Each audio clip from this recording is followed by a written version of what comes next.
Kakarampot ang isip ng mga nagsasabing duda sila sa kalusugan ni Pangulong Bongbong Marcos.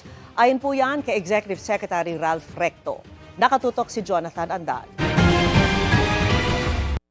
This is a high-energy presidency of a healthy leader.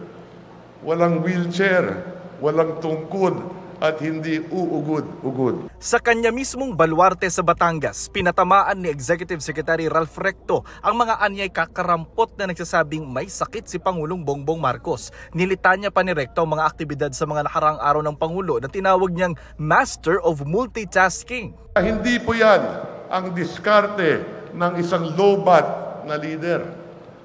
Tulad ng paninira ng kakarampot na lagtutay ang mga isip. Sinabi ni Recto kasunod ng utos ng Supreme Court na magkomento ang Malacanang sa petisyong humihinging ilabas ang medical records ng Pangulo at sumailalim ito sa physical at mental exams. We will comment soon. We will follow the Supreme Court and provide a comment. But just like I said earlier, nakita naman ninyo kayo, Malacanang press corps kayo.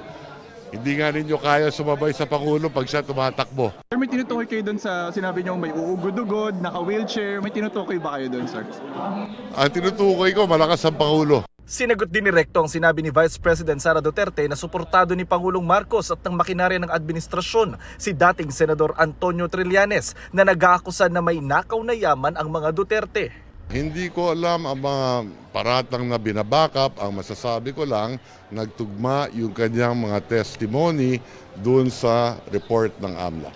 Lahat na lang ng kasalanan sa mundo isisisi niya sa Pangulo. So yung mga transaksyon na umikot at naipakita po ng AMLA na bilyong-bilyong piso, hindi naman po kasama ang Pangulo sa transaksyong kanyang pinaupalooban. So paano magiging kasalanan ng Pangulo ito? Kasama ni Recto ang Pangulo sa Batangas kanina sa paglulunsad ng programang Sa Bagong Pilipinas, Bawat Bayan Makikinabang. Naroon din si Batangas Governor Vilma Santos at ang ilang kongresista ng Batangas gaya ni Representative Jervin Luistro na namumuno ngayon sa hearing ng impeachment laban kay Duterte.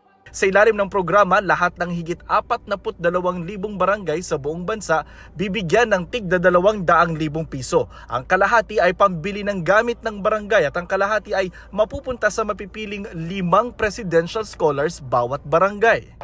Tigda 20,000 ang ibibigay natin, mamimili ang ating mga barangay official dun sa 5 na deserving student para naman tiyakin ay makatapos naman sila. Titiyakin po natin na ito ay maramdaman ng lahat. Lahat po